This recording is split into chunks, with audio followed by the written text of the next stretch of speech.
Here, make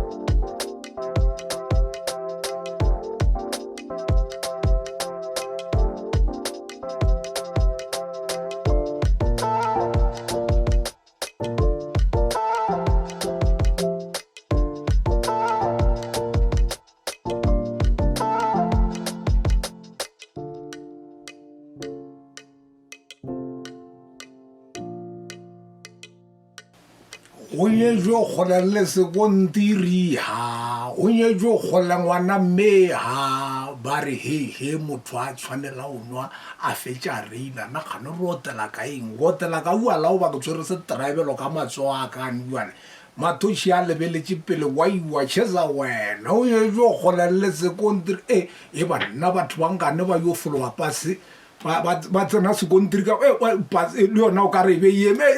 phoso e taba mangana mo o kata wa yo pola botsebotse taba tša mofuto ke nako e re o eletša gore o se ka otela o nwele bjala ka gore o ka se bone botse o to feleletša gore phoso e taba mangana mo ke taba tša bokwetepane fela leina la ka ke nna Augustine wa ga Shotholo ke tle ke tinonyana tše pedi ka leswika le le tee nna ke be kwetepane wa motokwa wa re ha bolela wa kwetepane ka fetša ka ba Augustine wa ga Shotholo yo a reng ga gaša mananeo a gago go Thobela FM wa kgona go kwa gore ye ke kgopana ya maoto a matelele selo sa setwišeso go tšwa ka lefapeng la didrama ka gare ga lešaka le le maatla leo ka gare ga lona ke rileng ga ke tsena ka di-90s ka amogelwa ke Mahuma Paul Rapetso o ka re moya wa gagwe o ka robala ka khutšo ke ena yo a rile mo go nna la mathomathoba ga mpona a re you are talented my boy o tlhoka fela training gore re no go ruta the how to do it gore o kgone go lebaleba o bone lefase lona le ke mo e le gore go ka morago ga di-training gore ka morago ga go tlhatlhwa sekolong sa didrama ke ile ka kgona go bona tsela ke le moraloki wa didrama wa feleleditšeng e le mogaši wa lekgotlagašo ke nnete ebile ke se e le goreng se ile sa dira gore go tle go be monate kudu gore kwetepane a tla kgone go tuma ka lebaka la gore yo jo mabotša ga ke mo hwetša fa ke hweditše a šetše a tšwile matlhalagading ka bogaši e le yo a rategang kudu ge re thama kwetepane re be re sa gopole gore a ka tla hwetša a tshwana le jo mabotša ka lentšu eupša re maketše ge batho ba mo tšea jwale le yena monye mabotša ka hwetša a rata kwetepane kudu ga botse mabotša e be le motho wa kereke ke mo e le gore mafelelong ke ile ka feleletša ke gapeletše gago yo gaša tšatši le lengwe le yena jo mabotša ka kwa studio sa Thobela FM gore batho ba kgone go kwa gore go na le kwetepane go na le jo mabotša ke ka lebaka le kwetepane a tumileng ane jale ka gore batho ba twisisa ra se jo mabotšane go fitlha ga bjale ke šetse ke tšwa go jika le go Emzini Wesentsizwa ba kgonne go mpona ke raloka ke Dipetrus Madimetša bjale ka mogaši bjale ka rametlai wa batho wa tumileng go fitlha ga bjale go šetse fela go bušetša dilo morago ka gore re ile tšona fela re di bušetša baneng re apply back bjale future e tla ba go tlhokomela gore tšatši le lengwe le nna ke be le mothopo go tshwana le bo Paul Rapetso ge ba bile le methopo sekolo se e leng saka ke tle ke kgone go no thuša le nna ka lefapeng le ge ke ya moyeng ke re ba tsheletše ba Thobela FM dumelang go magotlhe a ka bang ka fitlhelelwa ke maphoto a kgašo ya ga Thobela FM bjale le ke lenaneo le le gorogang e le la Afrika ya dinaledi ke Afrika ya ditswatswa ke ya dithaga ke Afrika ya dirutegi ke Afrika ya ba e le gore ke ba šikara maikarabelo a go tlhokomela gore setšo se bolokegile nna ke kgopana maoto a matelele mpitše Augustine wa ga Shotholo ka ba leeto fela la di iri tše tharo go thoba ka iri ya botshelela go ba o fitlhela ge re rapalatša kgašo ya rena ka iri ya 21 Thobela nna se nka se bolelang bjale ka yo mongwe wa bagaši ba gago mo go Thobela FM ke gore ge o le o monnyane o sa tsebe se o ka se bolelago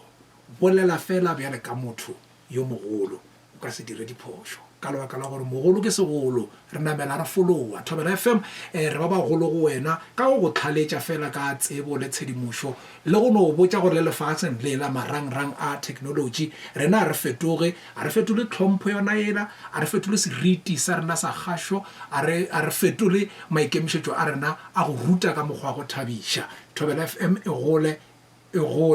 le wena o gole le yona wena o monnyane a re ye leetong rena le re ka se go latlhetše mošate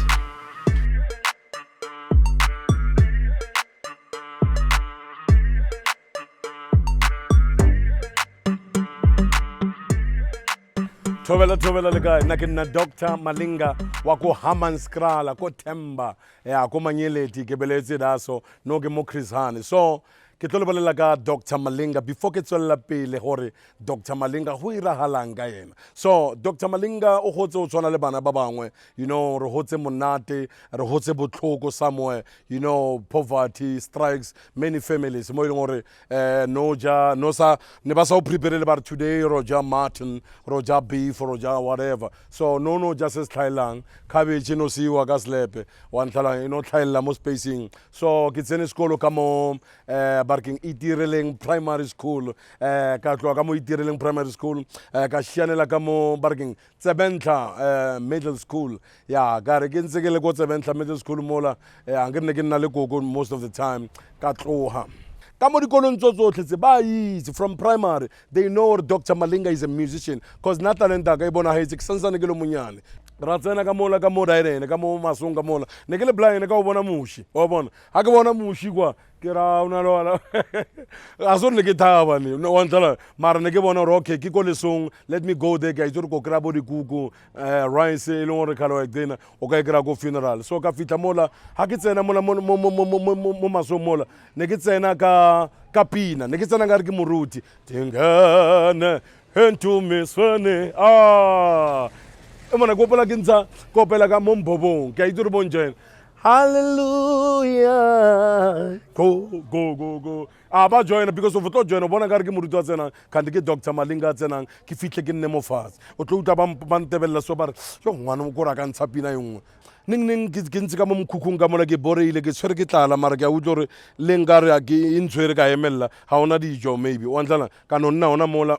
a ke nna mola ke theleditše Thobela FM wa bona ke theleditše Thobela FM ke station se leng gore ke nne ke ntse ke sa rata too much mola ke khatla ke di sa bona ba re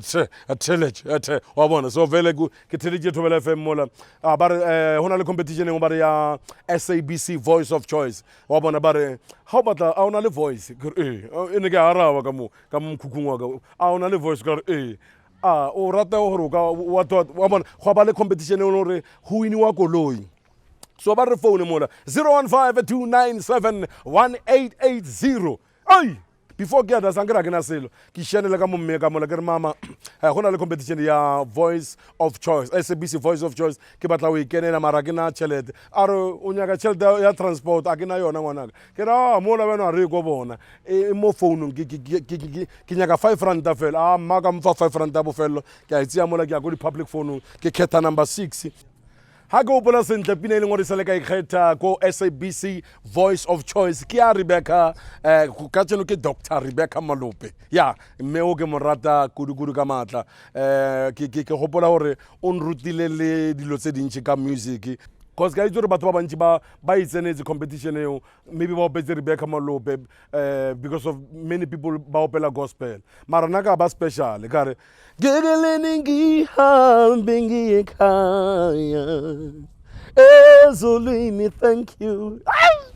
thank you ela irile mathata o ka opola le ko sekolo ntse ba mbitsa Rebecca Malope so thank you ela ya dlala a big role so abatho ba phone mo le kopola the presenters wa we Bergman Mr. Joe the late Mr. Joe Mabocha and also Mr. Makwela Legalagala so ntse le bona di presenters mola so ba phone abatho ba re le kgetha mang a ba re Dr. Malinga cause ga ba nkitse wa bona ba re khetha o warning thank you so ke nna o ya o re mbutsisi mbutsise gore hotela e isale ka robala ka moara yona ke efeng ya mathomo ke robetse ka mo Park Tunin Hotel thanks to Thobela FM ai mara e re go bolela something ha ke fetse o wina that car go fitla mo ileng gore tshwantse re ile koloi ela go bonagale gore barking ke aka koloi ela it was a blue Mazda 3 e leng gore ke win I'm the first one wa we driver mo Bidori ka o botse ha sa tsebe ba re beje yeah so ke nna mathomo e reila bana tshwantse ba re tsere re ntshweke re tsamaya mola ka nka ra driver ya nna nka ra ke drive so bana ba mphusha o na le ba bang ba iphitlhile ka mo moroba ba ra re ka phusha mola ha o ka ho handbrake mola so mar o ra re feditse ba re cut ka ho handbrake ai ke bone mo cameraman wa so Thobela ke nna Dr. Malinga wa go Hammanskraal o ileng gore ke la thusa ke Thobela FM le ka tseno e sa mo thusa ke re mo Thobela FM ke re bona Thobela FM golang le goleng le thuseng batho ka mokgwa le tlwaetseng le godiseng bo Dr. Malinga ba bangwe cause Dr. Malinga ke Dr. Malinga ka lebaka la Thobela FM ke le rata too much kudu ka power eitadaza Thobela FM moshate wa tsebo le boithabiso Thobela FM yeah. Hey, what a judge.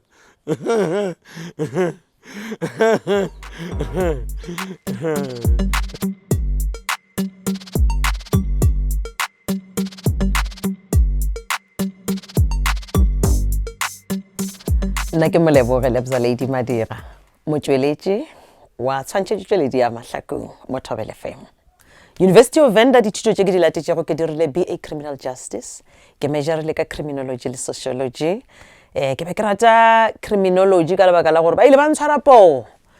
Nna ke motho e leng gore ke thomile go šoma mo Thobela FM ka 1996 ke thoma go šoma bjalo ka moraloki wa didrama tša Thobela FM morago ga fao ka tsena mananeong a tša thuto ka 2002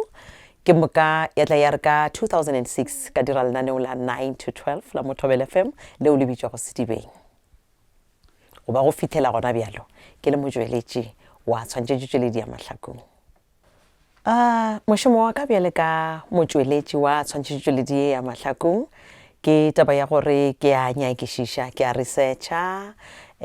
ke moka le mo ke sepelang gona ke a lebelela go le motho wa drama go tla mo sepelang gona wena o phela o bona drama o bona batho ba dira se sengwe ai yela ka tsena mo drameng ya rena bjale mošomo wa ka ke a researcha ke kopana le ditsebi go botšišiša ka tše dingwe tša dilo tše e leng gore ke ditsebi go tsebišiša ka tšona gore ge re iša ka kua drameng ya rena e be le gore fa batheletše ba rena tshedimošo e leng gore le bona ba e tsebe ya nnete ke moka morago ga fao mošomo wa ka re a gatiša didrama ke nna ke dirang gore go be le di-actora ke nna ke tshwarang di-audition bangwadi le bona ke kgona go tseba gore ge ba ngwadile di-script tša bona ke nna ke di-reviewang ke kgona go bona gore script se ke sona se loketše lekgotlakgašo la Afrika Borwa ga se lwe le melao ya lekgotlakgašo la Afrika Borwa ke moka ka tseba gore se batheletše ba tla ipsina ka sona se a ruta se a thabiša se šalela inong ke šoma le Saki ke Tshepong Kadimeng leina la gago la nnete ka mo Mahlakong o raloka karolo ya Saki monna wa Molobedi wa Mphiane. Saki ke motho wo a sa bonego go šoma le Saki ke kgonne go bona gore Modimo o dira mehlolo go na le phapano magareng ga rena ba re bonang le ba ileng gore ba bone ba ba sa boneng Modimo go na le tša ba fileng tšona tše leng gore na se a re fe tšona Saki o kgona gore ba mo tlhalosetše gore ba mmalele di-line tša gagwe ka mo gare ga drama ge ba rehearsa Saki di-line tšela a di re take 2 ga le mo microphoning Saki o betha di-take 1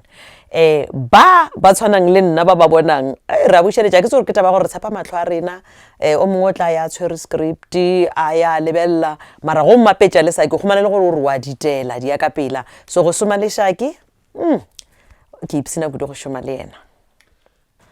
baraloki ba Mahlakong ke batho ba bangwe ba ileng gore mang le mang a ka rata go šoma le yena bjalo ka batsweletši ke batho ba ileng gore ba na le maitemogelo a tša boraloki ba tseba taba tša bona ba kgona go researcha ge ba humana script ba researcha ke moka ge ba etla kwa o humana le gore ba go fa sa go feta selo ba fileng sona di-script ke ba fa tšona matšatši a mabedi a mararo pele ga ge ba ka tla dikgatišong gore ge ba etla dikgatišong ke gore eno ba bothebelele go be bose ke ipsina kudu go šoma le bona ka maitemogelo ao ba nago le bona le bokgoni bja nago le bona mola ke fitlhang go lekgotlakgašo la Afrika Borwa ka kwa go tša thuto mananeo wa thuto ke thupile sefoka sa best producer presenter sa tša maphelo best producer presenter sa lenaneo la batho le ditokelo ka tsena lenaneo la Sedibeng 9 to 12 ka humana di-award tše pedi best daytime program le best innovation program ka tla ka Mahlakong ka re di-award tšena ke sepela le tšona ka Mahlakong ka humana sa best podcast so ke motho le di-awards di madi Mahlakong mo re leng gona re nyaka gore re itšwetše pele re dira web series ba thoma go bona baraloki ba le ba bang ba ba kwa ba sa ba bone morago ga web series re gopotse gape le go itse ra iša mo lasfaleng re dire stage drama. Thobela FM setiši se se kaone ka Afrika Borwa ka bagaši ba ba kaone ka batšweletši ba ba kaone Thobela FM mo e leng gona ka baka la bona batho ba ba kaone ge a ke ya moyeng ke re go wena motheletši wa le molatedi wa Mahlakong ke re mo go wena ke gore Mahlakong e sa šišitše dula o itheleditše gobane thuto ke e ntši boithabišo ke bjo bontši ke gore a re go tshwaretšitšo tšotlhetše ge o sa theletše Mahlakong a re tlo no go bona le ka mokgwa o phelang ka gona gore a re go šile ka syllabus ka fa o dula o theleditše Mahlakong.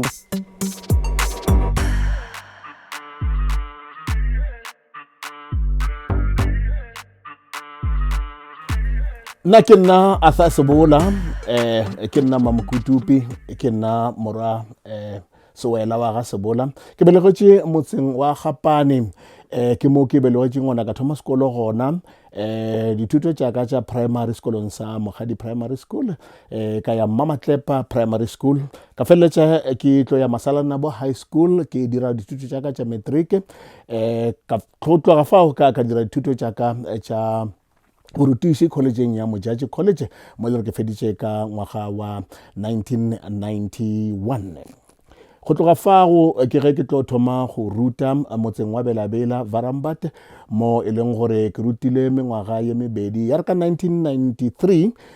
ke mo e leng gore ke ile ka feleletša ke tlo tsenela fao Radio Leboa morago ga kwalakwatšo ya ge Radio Leboa e be e nyaka mogaši wa go tlo gaša mananeo a bošego gomme ka dira dikgopelo ka tla ditikong ka feleletša e le nna Mothopa Sefoka ke mo mafelong ke ileng ka tla ka tsenela Radio Leboa mo ke gašitšeng le dikgwari ke bolela fao ka bo Zeze France Tosa bo Ben Maraka mo le re gašiše fao le bo David Lebepe ka gaša le bagaši ba e leng gore ba tsebagale bo Max the Mixer ebile nna wa mathomo wa go gaša bošego ka mo go Radio Leboa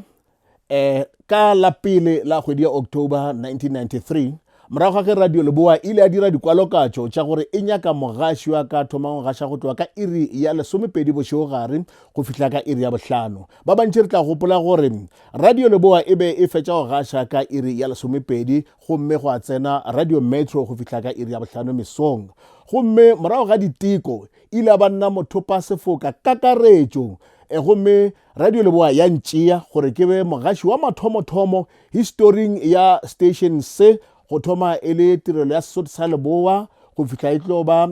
Radio Leboa gomme ya ba nna mogaši wa mathomo wa go tšea radio go tloga bošego gare go fihla mesong. Nka se gopole poledišano ya ka go party time le DJs Boo Lope Sibusiso Lope ba bantši ba tla mo gopola bjale ka mogaši ba bantši ba tla mo gopola bjale ka seopedi o batlile lenanong la ka bjale ka moeng ra ipsina ke be ke lokišitše dipotšišo tša ka gore ke tlo mmotšiša sele ka mokgwa a le ka gona ra feleletša re fetotše ka mokgwa ke tshwanetse ke dire lenanego ka gona re sega ke kwa dilo tše ke be ke sa di tsebe kudu ka taba tša boithabišo gomme a nthuta thuto e kgolo kudu ge re tla tabeng tša boithabišo le bogaši ke ka fao gantšintši ge ke gaša ke na le go tlhakanatlhogo o tshwana le ka mokgwa ena a teng a tlhakanatlhogo ka gona mafelong ga lenaneo ile a ba o kare ke yena mong lenanego gomme nna ke moeng ke sephiri sa bataolo sa go fela ba mpitša kudu go fiwa mananeo a e leng gore o hwetša motho a se gona ba mfa lenaneo gore ke le dire gape le mengwaga e mentšintši ya ka ya go kgaola ngwaga ke sephiri se e leng gore le ga bjale ke a ke potšiša gore na bataolo ke eng seo ba se bonang mo go nna ke mananeo a mantši a ke a dirileng go thoma ka jazz go thoma ka lenaneo la bodumedi ke ile ka dira a Tumišeng Morena ge nka bolela e ka re ga ona lenaneo le ke sa ka nka le dira ke sephiri se nna ke sa se tsebeng gore bataolo ke eng seo e leng gore ba se bona mo go nna le ga bjale ga ke tsebe gore ke eng se ba se bona mo go nna gobane le ngwagola ke nna ke kgaotšeng ngwaga gola o gole Thobela FM o mošate gare ga mešate o ditsebe o molomo ebile o mahlo a setšhaba. Tšwela pele go fatlhoša setšhaba se sa Afrika. Mošate. Ge ke ya moyeng ke re o fihlile your mama's favorite DJ Ganda Trekere. O fihlile monna o tliša fan ka gare ga Tastic. Ra feleletša re swere fantastic ye e feleletše ke yena monna yola o tla mo ratang bošego ka moka, monna yo leng gore o tšea joy monate le modefo a di lokela flogote a re it's just a funny thing into e fanayo.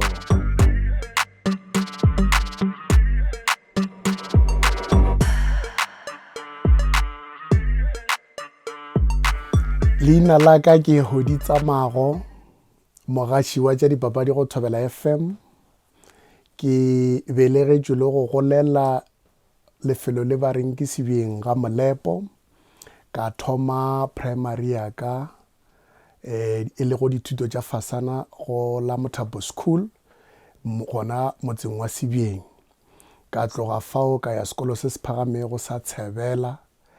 Ke fao ke kgonneng go feleletša marematlo a ka gomme ke ge ke ya go ithutela borutiši collegeng ya Mastec. E be le project ye e be go itšweletša barutiši ba dithuto tša mahlale. Ke fao ke tšweletše go dithuto tša ka pele e fela ka tšea ke lerato la radio ke ge ke šala morago ditaba tša bogaši.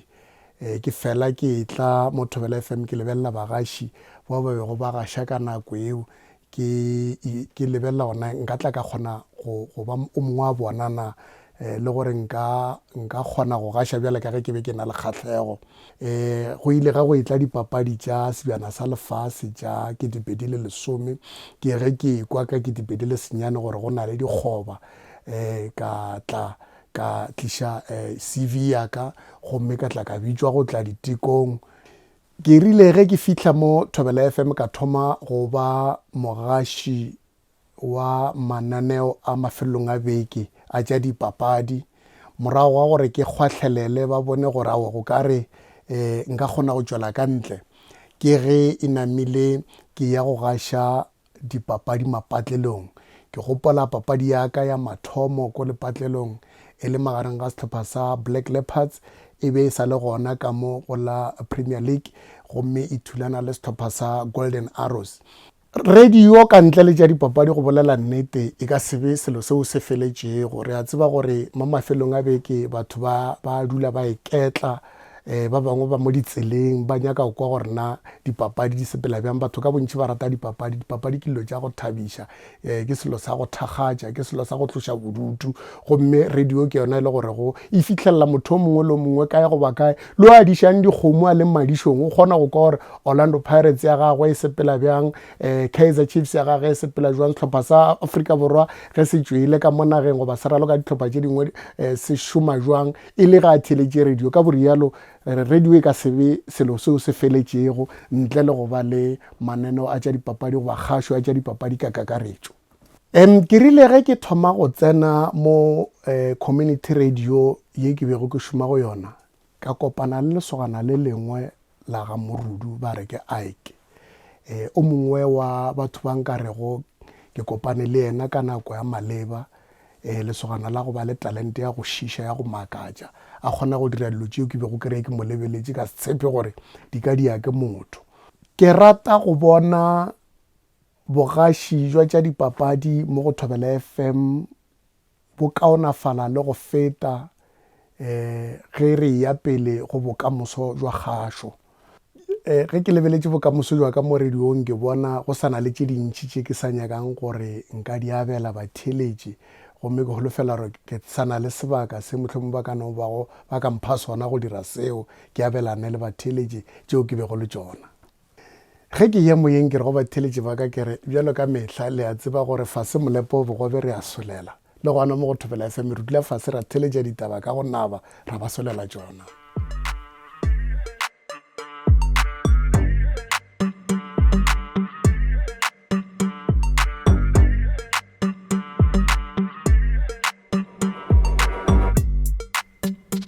Nna leina la ka ke Maena Mathiba mogaši wa lenaneo la tlhoko la tsela.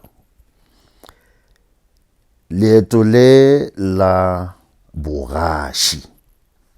le thomile morago mengwageng ela ya bo 1920 kore 1982 ge morutiši wa ka a ekwa ka ga dikgoba tša mešomo. A nkgopela gore ke die dikgopelo tša mošomo ka dira bjalo, ya ba yena a romelago lengwalo la ka kua kgašong. Ka ya ka dira diteko ka ngwaga ona woo, e fela ka baka la gore ba nyaka bagaši ba dipapadi, ka kweša gore diteko tšeo ga se tša ntshwanela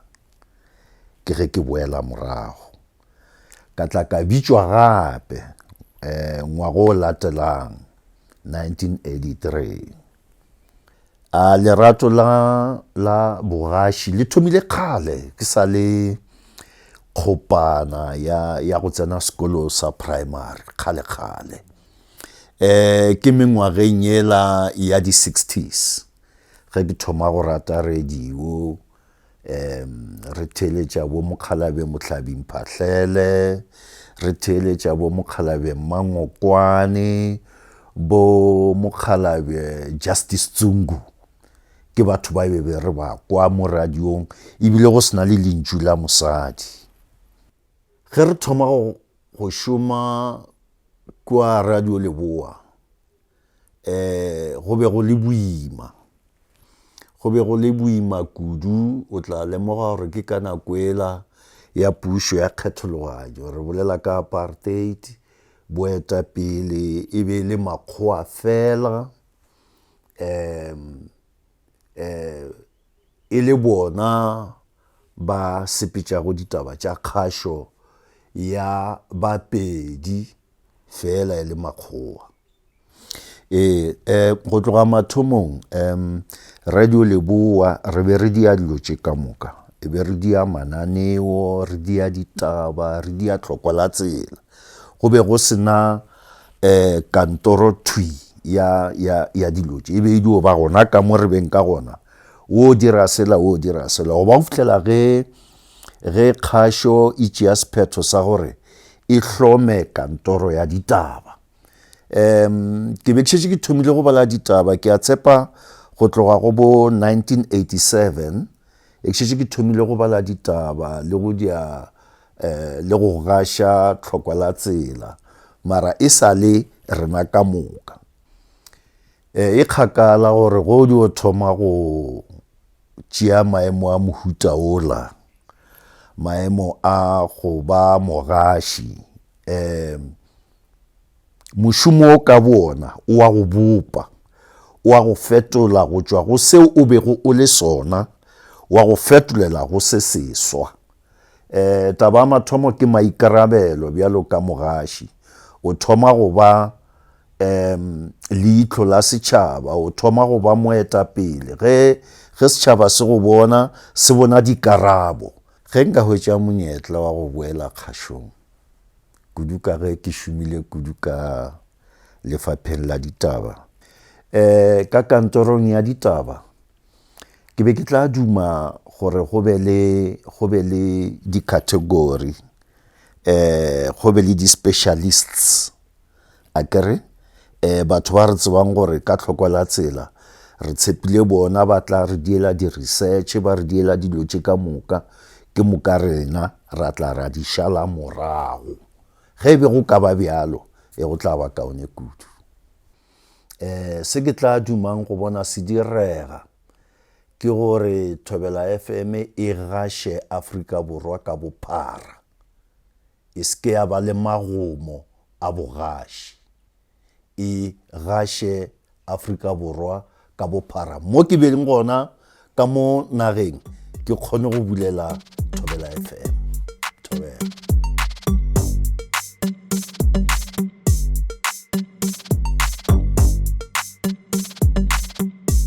Ke nna Makwela Lekalakala,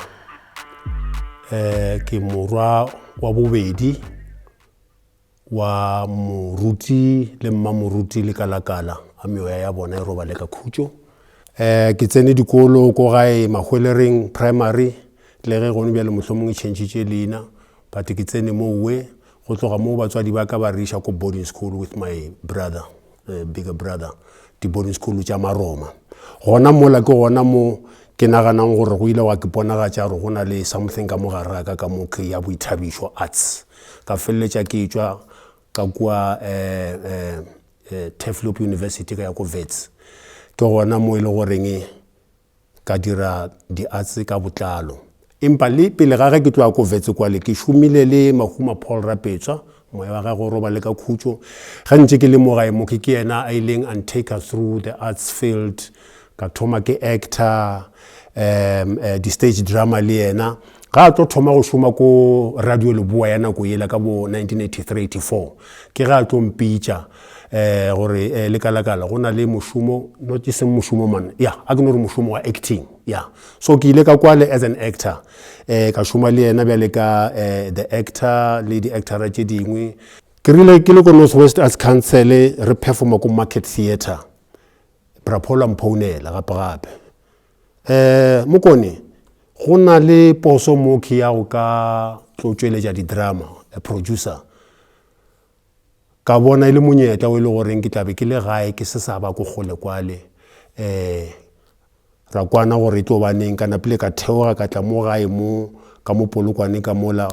ba mpea mo stulong ba no mputšišenyana diputšo tša go se tshwenye. Nka no re ka sekgowa I was head hunted in a way.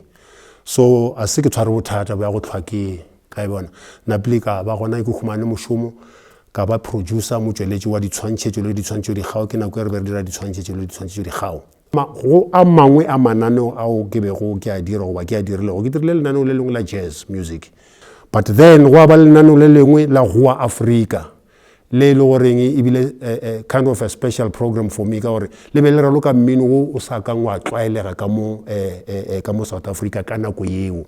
Dr. Malinga wola a ile go le khono le ba mo tsebang bjale kana le tjana ba bantši mohlomongwe a ba tsebe gore o thomilwe ke rena ko Thobela FM. Ke na le Mohu Jo Mabotja moya wa gagwe o roba le ka khutšo. Ke nagana gore nna le Jo Mabotja re ralokile karolo e kgolo ya gore Dr. Malinga a feleletše e le mofenyi wa mo lenaneong lona leo la maybe kaba Voice of Africa, something like that. But it was Voice of something else. So ke nagana gore Dr. Malinga go mo fitliša mo a fitlhileng gona ke gopola le gore o ile a thopa koloi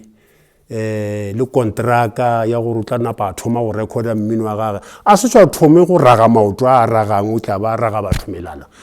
Jo Mabotja se ke se gopolang ka yena ke gopola e le a very talented person. Jo Mabotja wa sa fapane le nna motlhomo, that is why re be re clicker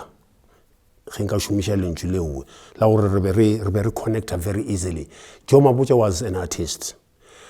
Jo Mabotja comes from stage. O šomile le Mbongeni Ngema ko Sarafina kwale. Before nna ke tla Jo Mabotja was a producer ya di-drama.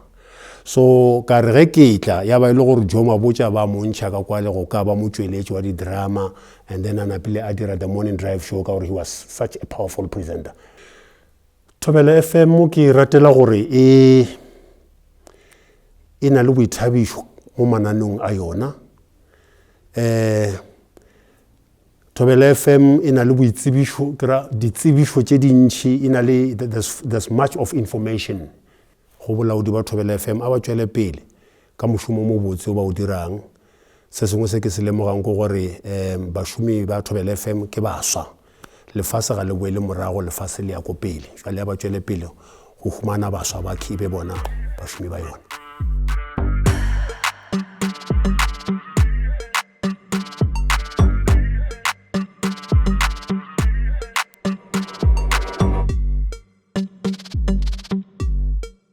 Ke Matsume Maopi, mogaši wa lenaneo la Tlhokola Tsela go Thobela FM. ke thomile go šoma mo SABC ngwageng wa 2003 mo gongwe ke di thoma ka boela morago gore ke be le go ye dipolaseng tša tikologong ya Denron le tseba ke masepaleng wa Molemole. Ke tsene dikolong tša go fapana tša go etša Monyemathula, Mmamolele le sekolo sa VP Manthata seo se phagamego go akaretšwa le sa lehaiwa ke mo le gore ke kgonne go atlega dithutong tša Marematlou. Go tloga fao ke kgonne go ka ithutela dithuto tša boraditaba bobegaditaba journalism mo college ya GP gona fa toropong kgolo ya Polokwane. Gomme pele ga ge ke fihla mo go Thobela FM ke be ke šoma sealemoyeng sa setšhaba e le go community radio mo Hodi community radio station mo le gore ke be ke gaša mananeo a mantši kudu ebile ka mogolo gore ke be ke gaša ka gona ke be ke fela ebile ke ruta le bao ba tsenago ka mogolo gore mogaši o tshwanetše a ithute ka gona gaše ka gona itshware ka gona gape ke gaša mošupologo wa fitlhela Sontaga gore ke sena letšatši la go ikhutša. Bjale tšatši le lengwe go a tšwelela papatšo ya mošomo wa go bega ditaba wa tlhokwa tsela gomme ke kgonne go ka dira dikgopelo gona fao. Ke gopola le gore bo mohu Mosea Momorudu le yena o bile a šoma mo go Thobela FM lebakanyana la kgwedi tše selelago go dio sela fela ka la Sontaga ge re mošupologo ya ba le gore ke hwetša mogala go tšwa go Roni Mphephu a mpotša gore awa o sepetše gabotse monetho no lokiša dilo tše ka moka tšona. Awa ka lokiša ya re mošupologo wa beke e tlago ka theoela e be le la 20 kgwedi ya Oktoboro ngwaga 2003. Go tloga fao ba fitlha mo lebakeng le ke ge ke swere lenaneo la tlhokwa la tsela la mantšiboa le gona bjale ke sa le swere mengwaga e lesomeseswai le seripa ya go feta. Ke khumane bona bo mohu Prince Maebela e le motšweletši phetiši wa lenaneo le yo a nthutilego ditaba tše ntšhi le ka fa le gore lenaneo la tlhokwa la tsela le swanetše le gašwe ka gona ebile a tloga a gatelela kudu gore re swanetše re bolele polelo ya Makgonthe, polelo ya Sepedi goba Sesotho sa Leboa yeo e tseneletšego re seke ra e tswaka gape le dilabi. Ge ke tsena mo go Thobela FM le pele ga ge ke šoma mo go Thobela FM go bile le bagaši ba ntlhotlheletšago gore motho a ka kgona go gaša ebile o sa gopole fela gore o ka gaša eupša o rata sealemoya ka mokgole gore se be se le ka gona. Ba bantši ba theletša dialemoya tša go bolela ka Sekgowa rena be re tšwela pele go ka theletša se sa ga borena se bolela ka leleme la ga borena. Go šomela Thobela FM ke kwa ke šegofaditšwe kudu ke leboga Modimo ka sebaka se wa mphilego gore ke kgone go tlhankela setšhaba ke tlhankele badudi ba Afrika Borwa ebile ke thuše fao nka thušago gona ka baka la go šomela Thobela FM. Ga se mang le mang yo a ka šomela go Thobela FM ka gore badudi bao ba bolelago polelo ya ga borena ke ba bantši kudu bao ba ke bego ba šoma mo ebile ba na le mangwalo a maleba a go šoma mo go Thobela FM. Bjale ge ke šomela Thobela FM ke kwa ke šegofaditšwe kudu ke re Thobela FM e nthutile tše ntšhi go šomela go yona go nthutile boikokobetšo gape le go šomela setšhaba ka lerato. Seo nka se se lebalego ge ke be ke šoma mo Thobela FM ke ge bolaodi bja Thobela FM gape le bja tlhokwa la tsela motšweletši phetiši wa peleng Sello Motšhitšhila ba tšea sephetho sa gore ba nthomele Qunu go yo gaša tirelo ya poloko ya mogale wa bagale molela tsokologo Nelson Rolihlahla Mandela. Tirelo yeo nka se tsoge ke lebetše ka baka la gore e mphile dikgopolo tše ntšhi tša ka fao motho a swanetše go phela ka gona mo lefaseng a phedišana le batho ba bangwe le go tlhankela setšhaba ka mešogo fela a sa inaganele a sa ikgopolele a le nnoši. Ge ke ya moyeng lenaneo la tlhokwa la tsela mantšiboa ke fela ke dumediša ke re Thobela batheletši ba Thobela FM lenaneo ke la tlhokwa la tsela mantšibong a lekgono metsotso ile mehlano go tšwa iring ya boselela tseba gore tlo ba mmogo go ba fitlhela ka iri ya bošupa mantšibong a lekgono. Naneo le la tlhokwa la tsela mantšibong a lekgono le tšweletša ke batšweletši Petrus Tšhilwane, Pheki Machitela motšweletši metšhineng Rorisan Sathege, motšweletši mogolo ke Matsheko Malatši mola motšweletši phetiši e le Mmapisi Botlhoko. Molaetša wa ka go Thobela FM o gole tšhukudu go wene e be mošimanyana. Tšwela pele go ruta setšhaba sa Afrika Borwa, tšwela pele go thabiša baswa le batho ba bagolo ba Afrika Borwa, tšwela pele go gaša ka bokgwari le go tlhankela setšhaba se ka mafolofolo le botswerere bjo tsomegago. Re gola o gole Thobela FM.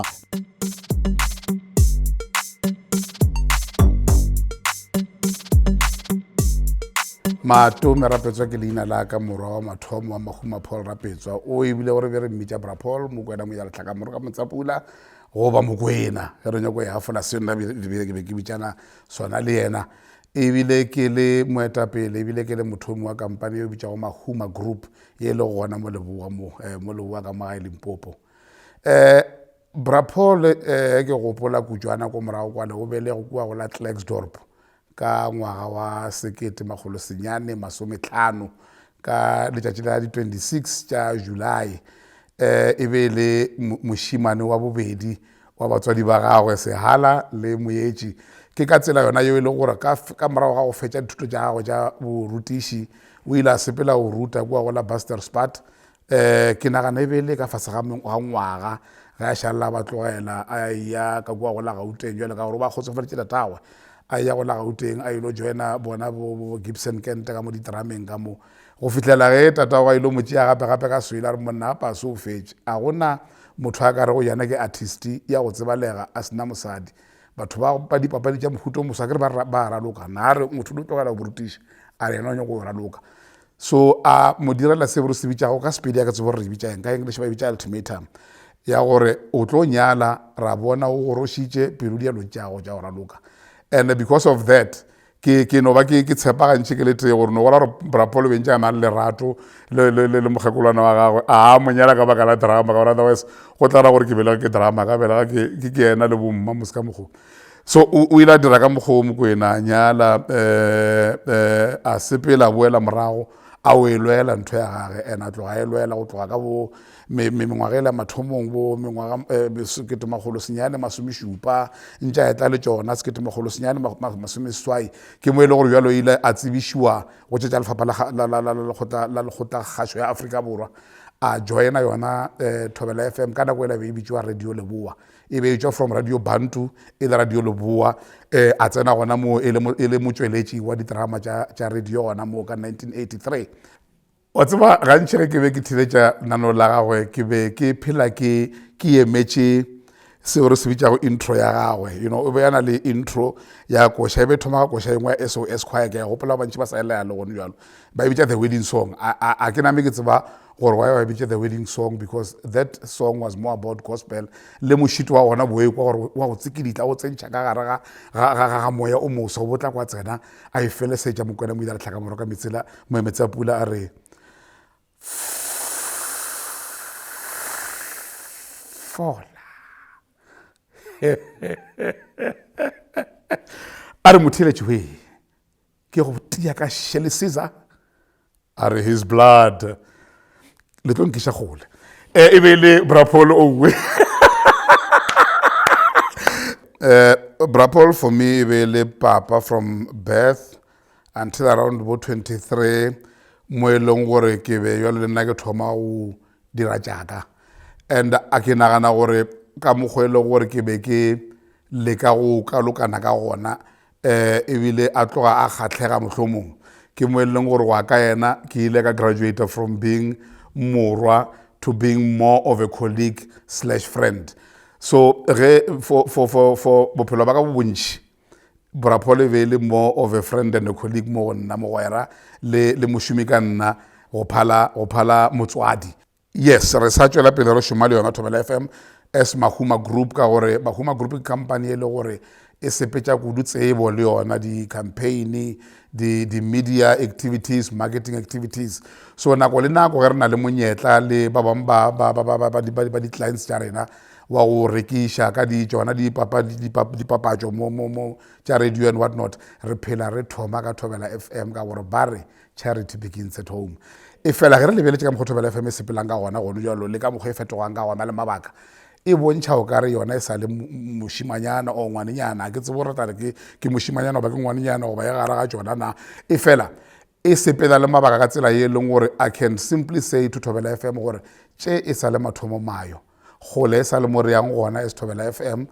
gole ke mo re tšwang gona e fela tša le kgone ditaba re sa di kakatletše re di tshwere re sepela le mabaka.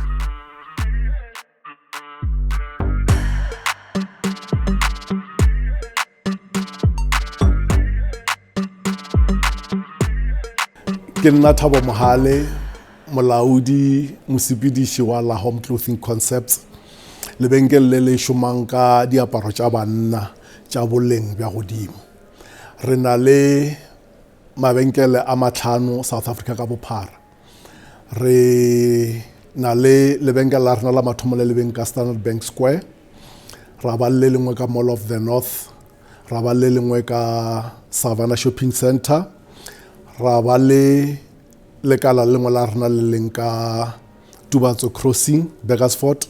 ra ba le lengwe ka Mainland Main Central Square ka Pretoria. Nna ke ngwana o letšeng botokwa Islebene ka dia dithuto tša mang le mang, o ba o feletša ke tlo fihla University ya Limpopo ke dira grata.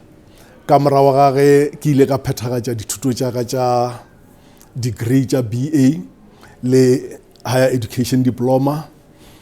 ka baka la go tlhoko ya mešomo lebakeng le la 1995. Ke ile ka feleletša ke thoma kgwebo ya go rekiša diaparo. Ka morago ga ge re tla ka lenaneo la kgwebo la La Home Clothing Concepts, re bone o le maleba le maloka a o kgetha stiši sa radio se se beng le maitseparelo ka gara province ya rena ya Limpopo le naga ka bophara ya South Africa, ya Afrika Borwa. Ra khumana le re Thobela FM ke lona lefelo la maleba le le ka tšweletšago molaetša wa rena. Setswalle sa rena le Thobela FM ebile se se botse ka gore re kgonne go bona, re kgona go hwetša diputseletšo tše di botse. Re bile le letseno le le botse ka gore o bo thoma go tla batho ba ile gore re be re sena le bona ka gara lenaneo la rena la kgwebo. E re thoma go kwalagwatša le Mahlakong, re rile re dira dinyakišišo ka fase ga dilo tša dikwalakwatšo. Ra kweša gore Mahlakong ke tshwantšhetšo ye e tlišang ditiragalo tša tšatši ka tšatši. Ra khumana gore Mahlakong ka ge rena re tšwa Limpopo province, le gona Mahlakong e bolela ka Sepedi se ile gore bokoko mamalakalela kwa gae ba kgona go se kwešiša. Ra re bokaone re kwalakwatše go Mahlakong, ene ra kgona go kweša gore Mahlakong e išitše molaetša botse ka gore ke mo re sa butše mabenkele a rena La Home Clothing Concepts. Re lakaletša Thobela FM mahlatse le mahlogonolo, re gola mošate wa tsebo le boithabišo. Tšwela pele gore sedimuša, gore ruta le gore thabiša.